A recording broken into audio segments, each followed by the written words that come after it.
Bonsoir et merci de nous ouvrir vos portes pour une rencontre poétique. Un peu de douceur dans un monde brut. Installez-vous confortablement. Bon sabbat chez vous, saison 8 commence maintenant.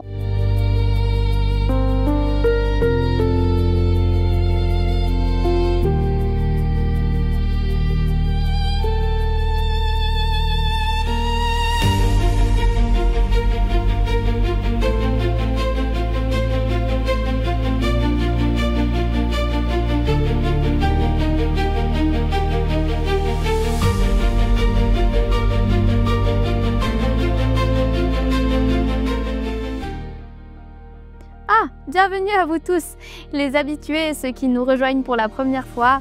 Et bien évidemment, bienvenue à Dieu, qui ne rate pas une occasion d'être avec ceux qui le cherchent et l'appellent. Il est là et par son omniprésence, il est ici avec moi et aussi chez vous avec vous.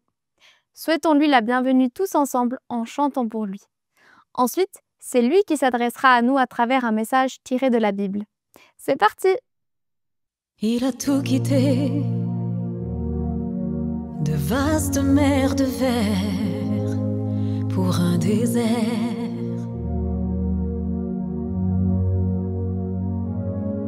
Il a tout quitté, le trône de l'Éternel pour Emmanuel.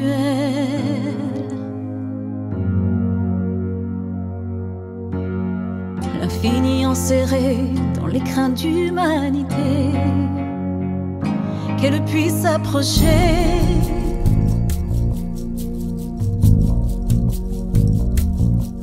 Il a tout quitté pour que de la poussière jaillisse la lumière. Que tombent les frontières entre ciel et terre, qu'au son des prières se fendent les mers, que tombent les fers toutes les guerres, que d'un cœur désert s'écoule une rivière.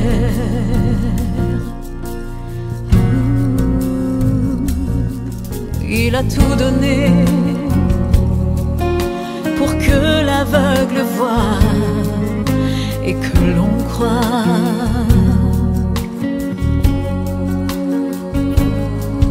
Il a tout donné que le sourd entende, que nos cœurs se rendent.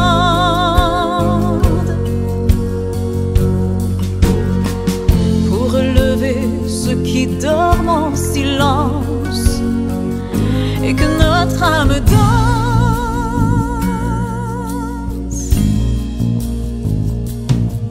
Dieu a tout donné,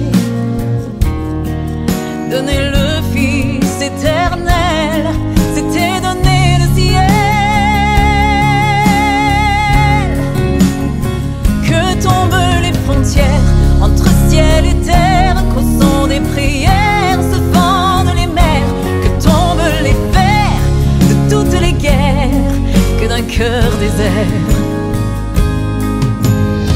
la haine meurtrière, le déni d'un frère, il a vidé cette coupe amère. Quand ils ont cloué ses mains et ses pieds, il n'a rien dit pour ne pas nous perdre. Le voile est déchiré, tout est terminé, l'agneau parfait a tout pardonné, pour qu'au fond des cœurs naisse une lueur, que roule la pierre.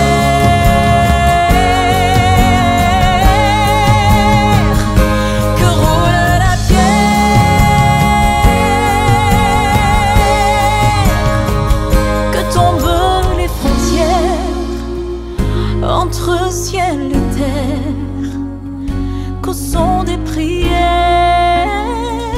se fendent les mers, que se brisent les fers de toutes les guerres. Il a tout quitté.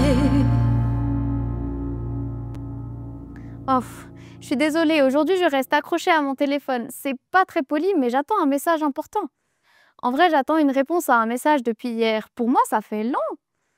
S'il y a bien une chose que je n'aime pas, qu'on me réponde pas quand j'en ai besoin. Bon, J'imagine que je ne suis pas la seule. Personne n'aime qu'on ne lui réponde pas. Et ça, depuis la nuit des temps, même le psaume que nous allons étudier aujourd'hui le prouve. Dans le psaume 4, David interpelle Dieu car il attend une réponse de lui. Cela vous est déjà arrivé, cette sensation que même Dieu ne vous répond pas? Pourtant, on s'attend à autre chose de Dieu. Notre invité du jour nous présente le psaume 4. Écoutons attentivement et que Dieu nous bénisse durant l'étude de sa parole.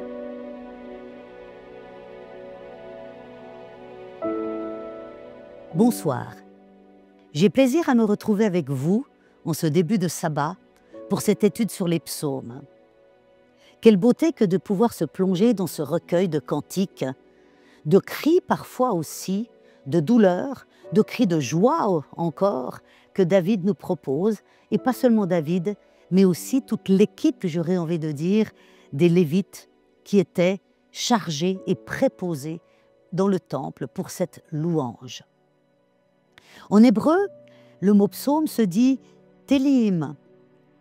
Ce sont les psaumes, justement, psalmos, dans la version des Septante, et c'est ainsi qu'on a repris le mot grec, traduit par, vous le savez, toute une équipe de rabbins qui ont traduit toute la Bible pour nous donner la version dite des Septante en grec.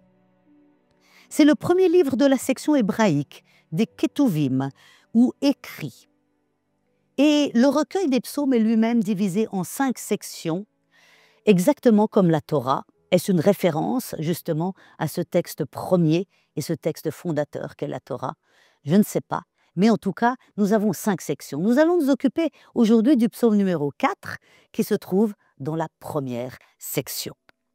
Pour ce faire, je vous propose d'abord un petit exercice pour ceux qui le désirent, juste de fermer les yeux et de vous laisser porter par une lecture du texte un peu différente de celle dont nous avons l'habitude, puisque je vous propose une lecture du texte dans la version de Chouraki.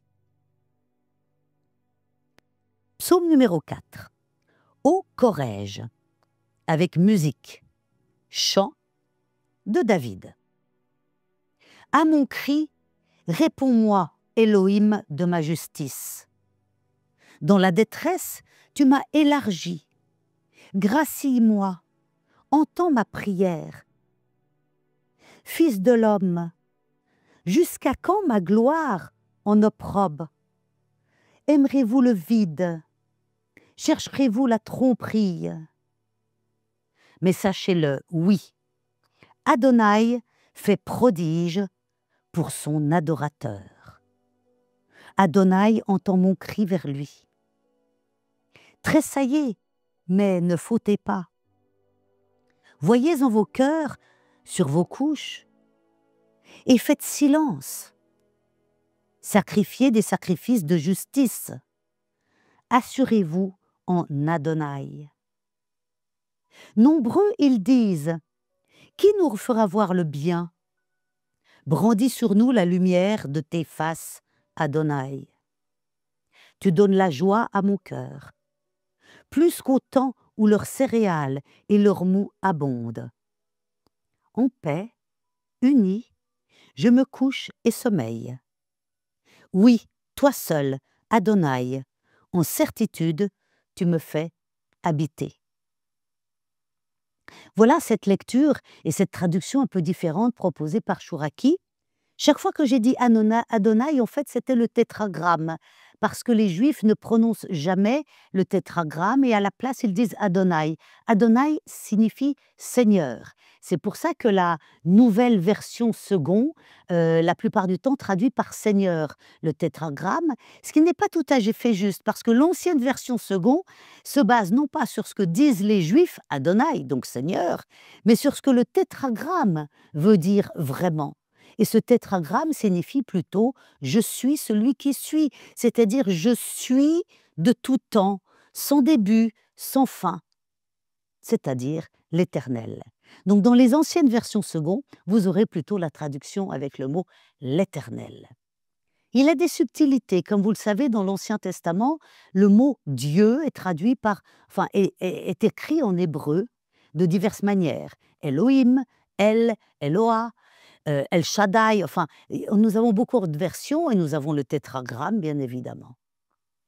Alors nous allons voir que David va aussi jouer avec ses subtilités dans le nom de Dieu. Pour ce faire, je vous propose justement de reprendre verset par verset ce psaume numéro 4, mais cette fois dans la version traditionnelle de Louis II, et parfois je vous proposerai une lecture différente par rapport aux termes hébreux utilisés dans le texte original. Au chef des chantres ou maître de chœur, avec instrument à cordes. C'est intéressant parce que chaque psaume, ou très souvent dans les psaumes, il nous est proposé justement un support musical et aussi les instruments. Et là, en l'occurrence, ce psaume est plutôt sur des instruments à cordes. Et il est de David. Comme vous le constaterez dans cette étude, énormément de psaumes sont attribués à David, d'autres au fils de Corée, d'autres à Asaph, qui était lui-même le chef justement des chantres au temps de David, et les fils de Corée étaient ceux qui étaient justement destinés et préposés à la louange dans le temple. Quand je crie « Réponds-moi, Dieu de ma justice », et là on a Élohé. On n'a pas justement le tétragramme. Ici, David commence avec Élohé, Dieu de ma justice, ce Dieu général, ce Dieu qui était aussi le même mot dans les traditions ougarites, par exemple, et babyloniennes, le mot El, Élohé, Dieu. Mais ce mot El, ou Elohim, qui est un pluriel, mais qui vient aussi de ce El, eh bien, se trouve dans le premier chapitre de la Genèse, référence au Dieu créateur. Là, David s'adresse au Dieu créateur. Quand je suis dans la détresse, sauve-moi, aie pitié de moi, écoute ma prière. Et nous allons voir tout au long de ce psaume, de ce cri, puisque ça commence par un cri, par une demande insistante d'être sauvé, d'être entendu, eh bien nous allons voir que il y a toujours dans les psaumes une progression qui nous amène du désespoir à la paix en Dieu, bien naturellement. Verset 3. Fils des hommes, jusque à quand ma gloire sera-t-elle outragée, nous dit le texte. En fait, le mot hébreu, c'est pour honte. C'est-à-dire, comment se fait-il que nous, les hommes, on fasse honte à la gloire de Dieu? N'est-ce pas justement par nos propres attitudes, par nos propos, qui ne sont justement pas selon la volonté de Dieu? Jusque à quand aimerez-vous la vanité et chercherez-vous le mensonge? Et voilà qu'on a le mot clé de ce verset. Là, David, dans ce verset 3,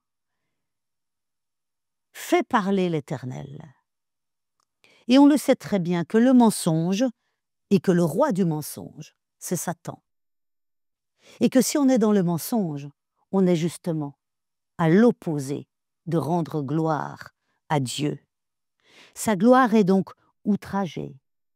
Nous faisons honte à la gloire de Dieu lorsqu'on est dans la vanité et que l'on recherche le mensonge. Sachez que l'Éternel, vous voyez, j'ai une vieille version second qui met l'Éternel par rapport justement plutôt à la traduction et au sens du mot et du tétragramme. L'Éternel s'est choisi un homme pieux. Le texte dit en hébreu le fidèle. Alors on pourrait se dire, David parle de lui-même. Mais je vous rappelle que David est aussi un prophète.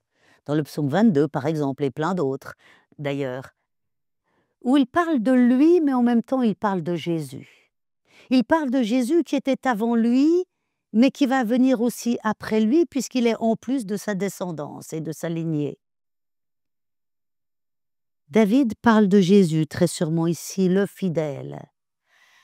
L'Éternel entend quand je crie à lui. Vous voyez, ce qu'il y a de merveilleux dans ces psaumes, c'est l'assurance de David. David est un homme de foi, réellement. C'est un homme qui s'est donné à Dieu. Certes, ça reste un être humain, nous le savons bien. Nous savons qu'il a péché, son péché, on en parle encore aujourd'hui. Il en a sûrement fait d'autres, mais ce grand péché-là, on en parle aujourd'hui. Et pourtant, on sait à quel point ce grand péché a été pardonné, puisque c'est justement le couple de ce péché qui va donner vie à Salomon, le choisi aussi de l'Éternel. Sachez que l'Éternel s'est choisi le fidèle, le seul qui est vraiment fidèle et véritable. C'est ainsi qu'il est nommé dans le livre de la Révélation. Fidèle et véritable, c'est Jésus-Christ. Jésus-Christ en gloire. Et aussi Jésus-Christ homme. Le seul qui a été vraiment fidèle dans toute la généalogie de l'être humain et de l'humanité. Tremblez, ne péchez point. Ah, de pécher point. Ce mot hébreu qui veut dire clairement, ne manquez pas la cible, ne ratez pas le but. Et c'est quoi notre but? C'est quoi notre cible? Pourquoi avons-nous été créés? Si ce n'est pour être en relation avec notre Père Céleste, en relation avec notre Créateur. Il nous a d'ailleurs offert un jour hebdomadaire, mis à part, tout spécialement pour cela. Et ça commence justement ce soir, le sabbat. Ce temps particulier, privilégié, avec lequel nous pouvons créer, construire, cultiver une relation avec notre Dieu, avec le tétragramme, avec l'Éternel. Ce n'est plus elle, le Dieu général, mais Yahweh, celui qui a un nom, celui qui s'est auto-nommé ainsi, pour être plus proche, pour être accessible, pour être nommable. Ne pas manquer la cible. Créer cette relation, la cultiver. Parlez en vos cœurs sur votre couche. Puis, taisez-vous. Quelle leçon? Pour parler, on n'a pas de problème. Ah, quand on prie, qu'est-ce qu'on en aligne des paroles? Qu'est-ce qu'on en a des choses à demander? Alors oui, on remercie, on loue, mais sait-on prier parfois dans le silence? Parce que se taire devant l'Éternel, c'est aussi prier. Nous sommes trop gourmands de paroles, trop souvent, et trop avares de silence. Et pourtant là, le texte est clair. David nous rappelle sûrement une expérience qu'il doit vivre au quotidien, celle que Christ nous a montrée aussi dans son exemple lorsqu'il est venu sur terre. Savoir faire silence, parler dans nos cœurs sur notre couche, et taisez-vous. Savoir se repentir. La repentance est le premier pas vers cette relation avec notre Dieu. Offrez des sacrifices de justice. Qu'est-ce que la justice, vous me direz? La justice, c'est tout simplement suivre Dieu. Les sacrifices de justice. Confiez-vous en l'Éternel. Le texte hébreu utilise aussi un terme qui pourrait se traduire par « mettez votre assurance ». Alors se confier, c'est bien, mais avoir une assurance, c'est encore mieux. Avec une assurance, on est garanti d'être protégé. Et c'est ce terme aussi que David utilise. Mettez votre assurance dans l'Éternel. Non seulement on se confie en lui, mais on est garanti qu'avec lui, on est protégé. Plusieurs disent « Qui nous fera voir le bonheur ?» Le texte dit « le bon ». Enfin, ce qui est bon. Qui nous fera voir ce qui est bon? Fais lever sur nous la lumière de ta face, ô Éternel. N'est-ce pas ça, ce qui est bon? et la lumière de la face de l'Éternel. C'est qui? J'allais dire c'est quoi, mais c'est plutôt faux. C'est plutôt qui? C'est Jésus. Jésus est le Dieu visible. Lorsque Moïse parle face à face avec Dieu, il parle face à face avec Jésus. Jésus étant le Dieu visible, il n'y en a pas d'autre. Lorsque Dieu est visible, c'est Jésus. Reprenez Ézéchiel chapitre 1er. Lorsque le prophète voit le trône de Dieu, il voit le Christ en gloire. Reprenez les visions dites dans le livre de la Révélation. La même chose, c'est le Christ en gloire, c'est Jésus. Fais lever sur nous Christ, Jésus-Christ, ô Éternel. Tu mets dans mon cœur plus de joie qu'ils n'en ont quand abondent leur froment et leur mou.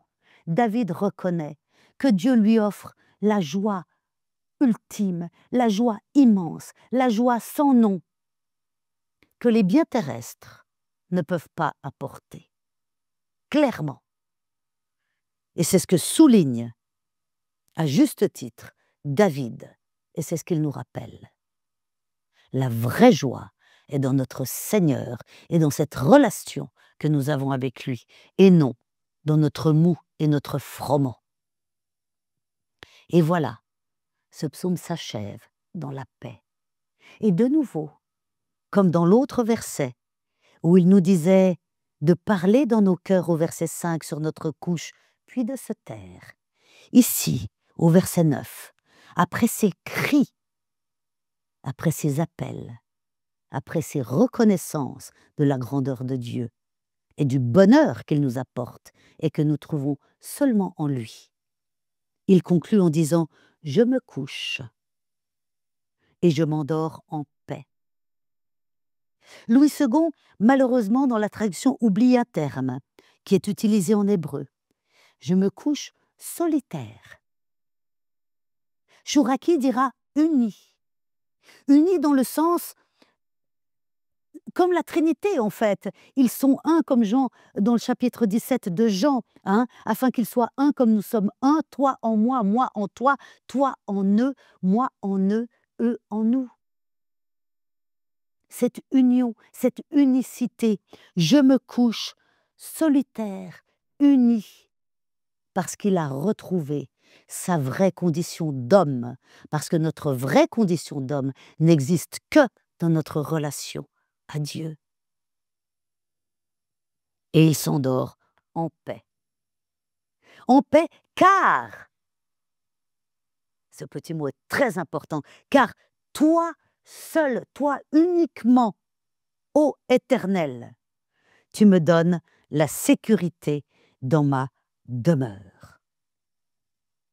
N'est-ce pas ce que nous recherchons tous? La paix et la sécurité? Alors allons la chercher là où elle se trouve. Et elle se trouve uniquement en l'Éternel.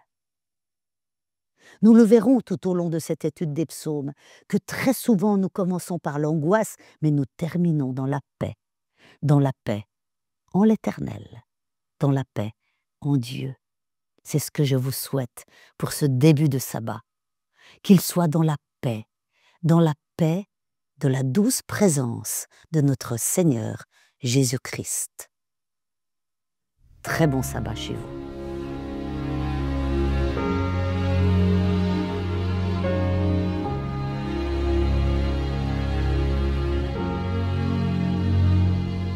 Souviens-toi du sabbat pour le sanctifier, car en ce jour,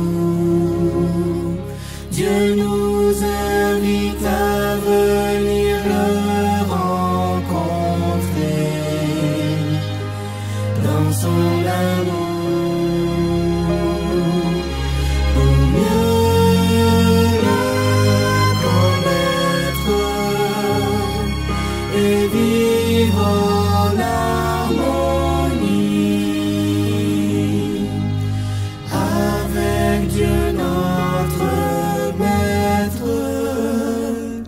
Qui donne la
vous propose de prier ensemble. Seigneur éternel, bon Père céleste, tu sais à quel point nous sommes torturés sur cette terre, à quel point nous sommes égarés, à quel point nous avons manqué notre but, oh, il y a fort longtemps, du temps d'Adam et Ève. D'ailleurs, si nous avions été à leur place, nous n'aurions pas fait mieux. Seigneur, protège-nous de nous-mêmes. Attire notre cœur à nous. Éloigne-nous de ce mensonge de croire que nous pouvons nous débrouiller tout seuls. Dans la détresse d'ailleurs, notre réflexe premier est de crier à toi, ô Éternel, afin que tu viennes à notre secours. Seigneur éternel, toi notre Dieu bienveillant, toi notre Dieu bon, tu nous assures notre sécurité, tu nous offres la paix. Alors ce soir, je t'invoque tout particulièrement pour tous ceux et toutes celles qui sont rassemblés pour cette étude des psaumes, afin qu'ils ressentent ta paix en eux, grâce au Consolateur que tu as promis de nous envoyer, ton Esprit Saint, Seigneur, qu'il entre dans nos cœurs, qu'il nous façonne notre cœur, qu'il grave ta loi dans notre cœur, afin que nous puissions te rendre gloire comme tu le mérites, ici-bas, comme la gloire que tu reçois au ciel. Et viens reprendre ton règne, Seigneur Jésus. C'est ce que je te demande en ton saint nom. Amen. Je me couche et je m'endors en paix, car toi seul, ô Éternel, tu me donnes la sécurité dans ma demeure. Ce sont sur ces paroles que je vous laisse ce soir. Dieu répond toujours, pas forcément comme on l'attend, mais sa paix est certaine. Qu'en ce sabbat, vous puissiez dormir en paix, convaincus de la présence de Dieu à vos côtés pour vous défendre et vous faire du bien. On se retrouve la semaine prochaine à la même heure avec notre invité Léo Lopez sur un thème d'actualité puisque nous approchons de la période d'Halloween, la mort. D'ici là, je vous souhaite une bonne soirée et un bon sabbat chez vous.